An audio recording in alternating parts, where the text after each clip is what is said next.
22 разножанровых произведения живописи вошли в экспозицию. Все они написаны в разные периоды творческой деятельности Магомеда Бакаева. К примеру, на этой картине изображен один из красивейших уголков Яндыре. Художник после приезда из России в Ингушетию вдохновился пейзажами своей родины. Автор раскрывает зрителю красоту окружающего мира. Виртуозно исполненные линии, стройный композиционный ряд отражается в каждой его картине. Он также не боится экспериментов, признается художник. Я поразился, насколько фантазия сильна у Всевышней природы. Я просто поэтому написал эту картину. Вот.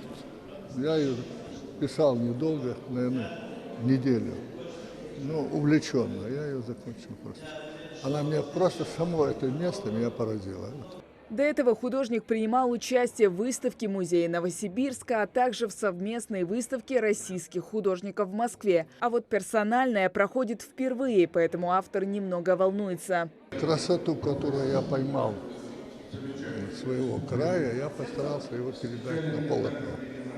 И все. Это все, что я сделал. Посетители остались под большим впечатлением. Лайла Дениева посещает подобные выставки часто, знает, с чем сравнивать. Мне понравилась данная картина, она называется «На закате». Эта картина вызывает очень разные эмоции, она навевает какую-то ностальгию. Правда, очень нравится, красивая картина. Всегда меня впечатляло искусство. Было очень приятно узнать, что дядя так талантлив, выставляется. Выражает свой восторг и коллеги автора по кисти. Сергей Гусев даже специально приехал из Москвы, чтобы посетить выставку. Для меня сразу в глаза бросилась вторая работа с водой. Это великолепно. Все работы очень закончены. Не прибавить, не убавить. Законченные художественные произведения. Все разнообразные. И подход очень какой-то немножко детский, наивный, но искренний. И любовь во всем.